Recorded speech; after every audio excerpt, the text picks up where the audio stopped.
Hello! Bienvenue chez les Mères Nature, le podcast qui t'accompagne à toutes les étapes de ta grossesse. 2 fois par mois, c'est une petite parenthèse où l'on parle de comment bien vivre sa grossesse au naturel. Ce podcast t'est proposé par Gariguette. Nous sommes 2 sœurs. Moi c'est Cécile. Et moi, c'est Livia. Pour t'accompagner au mieux, nous te présentons un professionnel de la grossesse à chaque nouvel épisode qui vient te livrer tous ses secrets.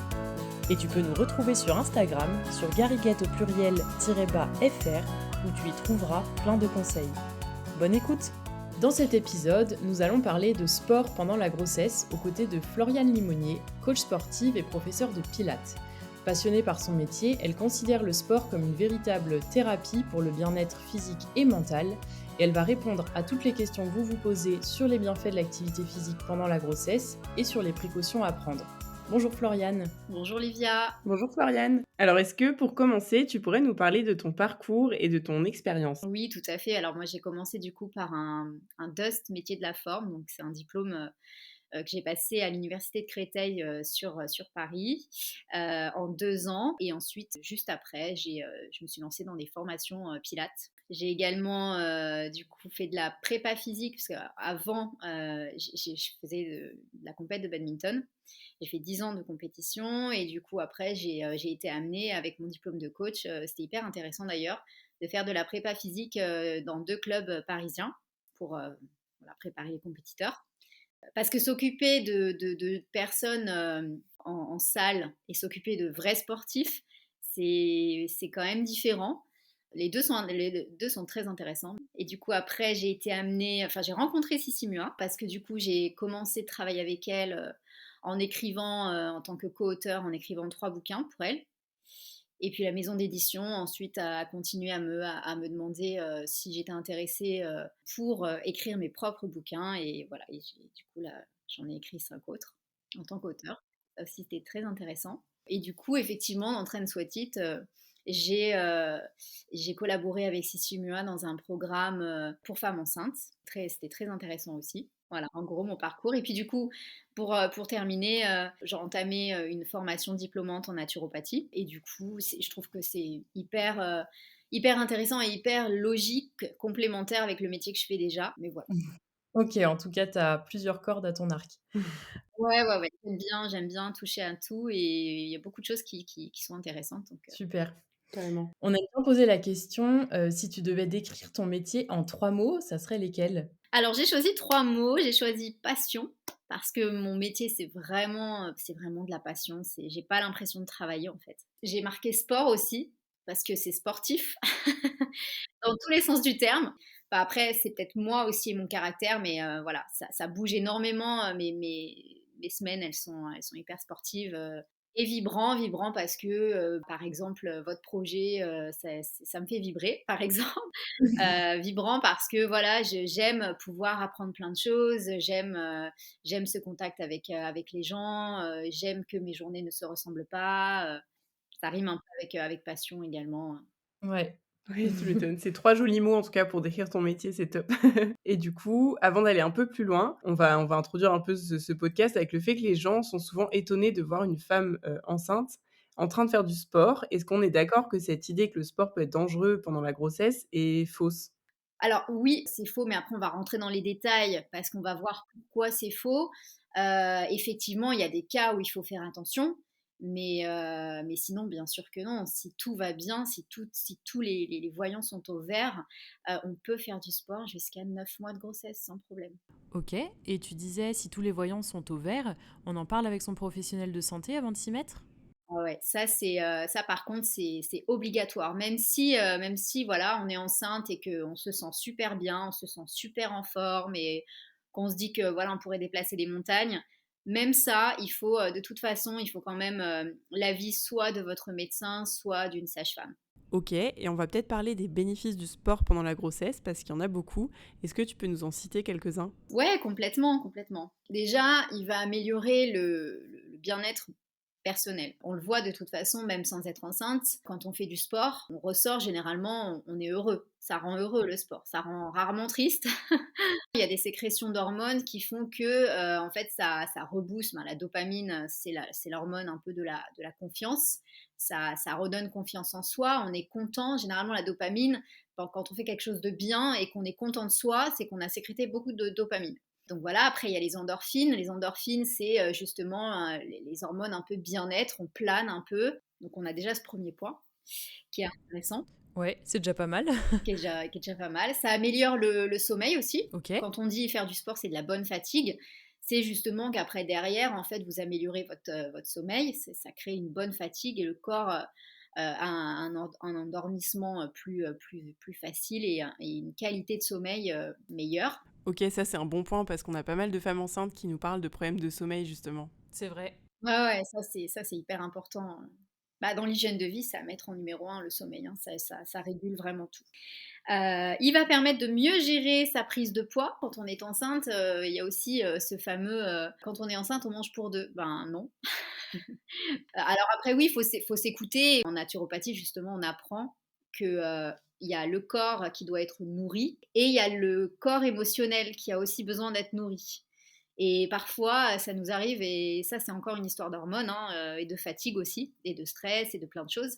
Et généralement, des fois, ça peut nous arriver d'avoir envie de manger du chocolat ou un truc sucré. Il faut le nourrir, cet émotionnel.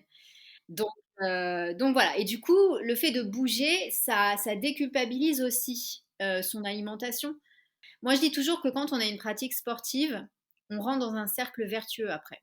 D'accord, ok. Il permet de gérer, de réguler le taux de sucre sanguin, donc la glycémie. Surtout pendant la grossesse, on peut risquer un diabète gestationnel.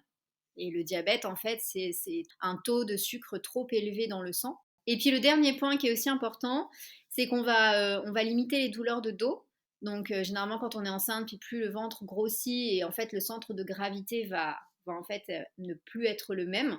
Donc forcément on augmente la cambrure, ce qu'on appelle une hyperlordose.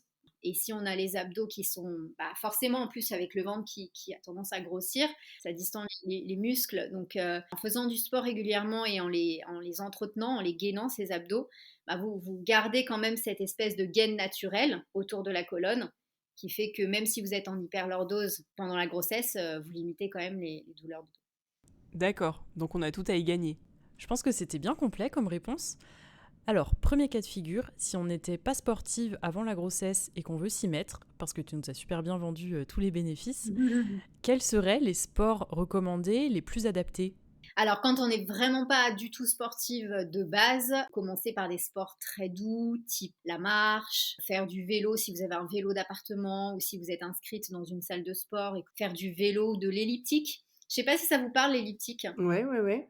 C'est une machine cardio, type vélo, type course, sauf que en fait, vous avez 2 manches et vous avez un espèce de pédalo en bas au niveau des pieds. Et du coup, en fait, c'est une machine qui reproduit le mouvement de la course, mais sans impact. Par rapport au vélo, vous avez beaucoup plus de dépenses énergétiques puisque vous avez les jambes et les bras qui bougent, alors que sur le vélo, vous avez que le bas du corps qui bouge.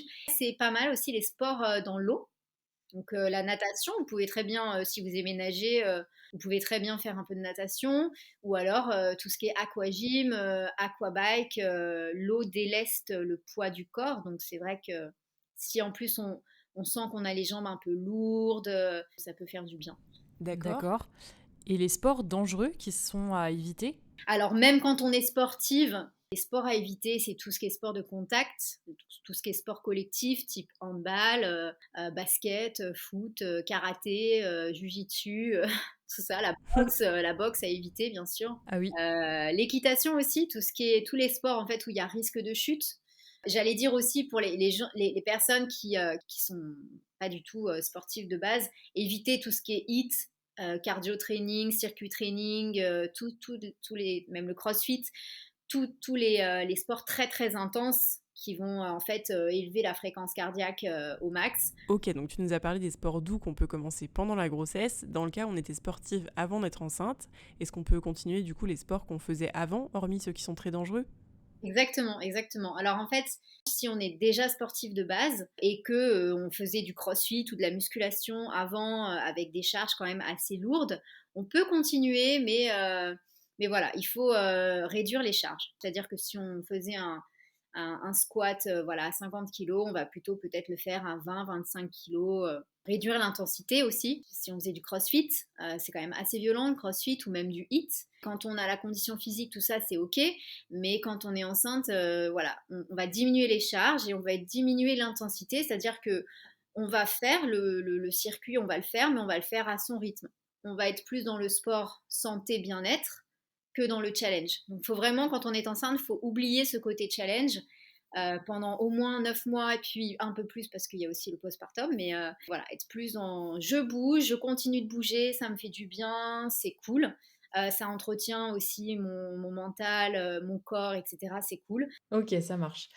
Une question qui revient souvent, est-ce que le travail des abdos, c'est dangereux? Quels exercices sont plus adaptés? Alors le travail des abdos, c'est dangereux si on relève le buste. Il y a un peu de tout, on trouvera un peu de tout sur ça. Moi, c'est vrai que je prends pas de risque du tout. Alors, en tant que professeur de pilates, forcément, on travaille beaucoup les abdos en pilates. Et quand on vient et que j'ai des personnes qui sont enceintes et qui viennent me dire, voilà, je suis enceinte de tant de mois, bah, moi, je vais plutôt lui dire, on évite vraiment les relevés de buste. OK. Donc les gainages, il n'y a pas de souci.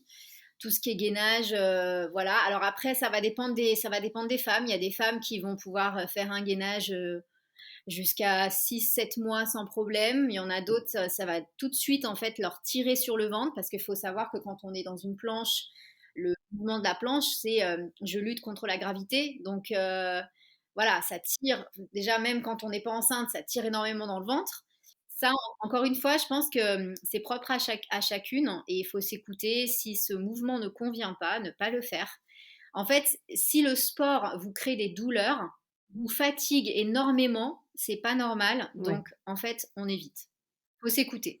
Ok, donc c'est un conseil assez simple à suivre, mais c'est bien de le rappeler. Et tu nous as parlé de femmes qui font du gainage jusqu'à 6-7 mois. De manière générale, jusqu'à quel stade de la grossesse on peut faire du sport? Est-ce qu'il y a un moment où il faut s'arrêter obligatoirement? Alors non, enfin, si tout est OK, encore une fois, si tous les voyants sont au vert, si on a la forme, etc., bah, jusqu'à 9 mois, hein, il y a pas de problème. On va quand même mettre juste un petit point assez important, c'est que les 2 derniers mois, même si on était sportive avant, c'est pas mal de baisser l'intensité, peut-être être plus sur des yoga vinyasa, vraiment limiter l'intensité sur les 2 derniers mois et les impacts aussi, parce que en fait vous créez beaucoup plus de pression sur le périnée et on arrive quand même en fin de cycle, donc du coup vous pouvez accélérer l'accouchement avec les pressions sur le périnée. Donc on fait quand même attention. On fait attention et encore une fois, franchement la règle d'or c'est de s'écouter quoi. D'accord. Alors, si une femme enceinte qui nous écoute ne se sent pas capable de gérer toute seule justement cette adaptation, tu lui conseilles quoi comme accompagnement? Alors, soit si vraiment elle a été conseillée par quelqu'un de professionnel qui lui a dit écoute, si tu veux, va dans tel cours. Le prof, il saura s'adapter, il est très bien, il pourra te conseiller, etc. N'hésite pas à lui dire que tu es enceinte, voilà. Ok. Si c'est un prof qui fait son cours sans regarder les élèves, sans correction, sans rien, à éviter. Si la personne a le budget, elle peut prendre un coach perso soit en salle, soit chez elle à domicile, Mm. ou en visio aussi, hein, ça se fait très bien. Depuis le Covid, moi je coach beaucoup de gens en visio et ça se passe très très bien. Et sinon si voilà, je peux comprendre aussi que le budget peut être un frein. Et ben ce serait peut-être de prendre 3, 4, 5 séances avec un coach pour être sûr de savoir quel mouvement faire et quel mouvement éviter. Ok, ça marche. Et ensuite, du coup, après la grossesse, donc après l'accouchement, est-ce que c'est compliqué de retrouver sa forme physique d'avant? Alors non, il faut juste être patiente et puis, il faut se dire qu'en fait la régularité va faire le travail. Postpartum, si on était déjà sportive en amont, comme le corps a une bonne mémoire, les muscles ont une bonne mémoire, le corps d'avant peut vite revenir. Le sport de toute façon, il faut être patient. Je pense que dès le départ, faut pas retourner tout de suite sur des types, d'exercices très violents. Quand on était sportive avant, on va descendre au niveau des charges Ouais. et après on va remonter tout doucement jusqu'à peut-être au bout de, je sais pas moi, 6, 7 mois, et ben, retrouver des bonnes sensations. Et attention, j'ai oublié un truc hyper, hyper, hyper, hyper important, c'est la rééducation du périnée. Ça, on n'en a pas parlé. Et ça, c'est hyper important. C'est-à-dire que vous pouvez, si jamais vous avez la bougeotte et que vous n'avez pas encore fini totalement la rééducation du périnée, alors ça, il y a beaucoup de sages-femmes qui le disent, c'est pas de problème pour marcher. Si vous avez envie de marcher, ne serait-ce que bouger, si vous avez la bougeotte, marchez. En revanche, attention, on ne reprend pas le sport très, très tonique sans avoir fini sa rééducation périnéale. Ça, c'est la base. D'accord, parce que du coup, c'est quoi les risques si on n'a pas fini sa rééducation? Parce qu'en fait, ça fait pression sur le périnée. Parce qu'en fait, le périnée, lui, il agit en fait comme une espèce de banane qui part qui part de devant et de derrière. Et lui, en fait, il soutient vos organes internes. Donc le problème, c'est que si vous ne faites pas votre rééducation du périnée et que vous recommencez à courir très vite, eh ben, vous allez ensuite avoir des problèmes de fuite urinaire. Ouais, des fuites urinaires, ok. Ouais, vous allez avoir du mal à vous contenancer en fait sur une corde à sauter, sur un seau, et ça peut vous suivre. Si vous fragilisez beaucoup cette zone, ça peut vous suivre très très longtemps, quoi. Et ça, c'est très très gênant, quoi. Ouais, tu m'étonnes. C'est noté. On voulait te demander, parce qu'on pense que c'est important, comment tu fais avec les femmes que tu accompagnes pour qu'elles se mettent pas trop la pression, pour pas trop culpabiliser sur la prise de poids pendant la grossesse? Ouais, alors moi je conseille d'être bienveillante avec soi-même, hein. C'est facile à dire. C'est facile à dire. Après, je pense que cette bienveillance, elle vient aussi avec la sagesse. Je pense que quand on est jeune, on est souvent plus dur en fait, hein, et surtout les femmes. On se crée beaucoup de complexes quand on est jeune. Et puis en fait, une fois qu'on grandit, on se dit, mais en fait, pourquoi je complexais là-dessus? C'est naze. En fait, on se crée des problèmes alors qu'il n'y a pas de problème. Mais bon, c'est comme ça, c'est la complexité humaine. Non, je pense qu'il faut vraiment être bienveillante avec soi-même et pas se mettre de pression, parce que en fait, plus on va se mettre de pression, plus on va se mettre de stress. Et en fait, plus vous allez rentrer dans des schémas de culpabilité, de vous auto-flageller entre guillemets, lâcher prise, pas se prendre la tête. En fait, plus vous allez lâcher prise, et en fait, plus vous allez voir que tout va rentrer dans l'ordre et tout sera OK en fait, hein. Mais je sais que c'est plus facile à dire qu'à faire. C'est sûr. Mais c'est toujours bien de le répéter quand même. C'est vrai. Et du coup, on a peut-être débordé sur notre prochaine question qui est quel petit secret tu aimerais donner à toutes les mères nature qui nous écoutent? Oui, bah, le petit secret, c'est alors encore une fois, bah, écoutez-vous, faites-vous du bien pendant votre grossesse. Le but, c'est de vivre cette période qui est quand même magnifique, hein. Moi, j'ai pas encore cette chance-là, mais je me dis que c'est quand même une belle période et on la vit bien si on prend soin de soi, si on se fait plaisir, si on se chouchoute. Et ça passe par le sport, ça passe par s'aimer, ça passe par avoir confiance en soi, ça passe par l'énergie, ça passe par tout, quoi. Donc, C'est un très beau message pour terminer. Merci beaucoup, Floriane, d'avoir partagé tes conseils avisés avec nous. On espère que le sport pendant la grossesse n'a plus de secret pour les auditrices et on te souhaite une très bonne continuation dans toutes tes activités et à très bientôt. À bientôt, Floriane. à bientôt, ça m'a fait très plaisir de partager ce podcast avec vous, ces échanges, tout ça. C'était très intéressant et merci pour l'opportunité, les filles. Merci à toi. Pareillement. Salut, bisous. Merci d'avoir écouté cet épisode. Nous espérons que tu as passé un très bon moment en notre compagnie. N'hésite pas à t'abonner et à commenter. On se retrouve dans 2 semaines et en attendant, rejoins vite notre communauté sur Instagram.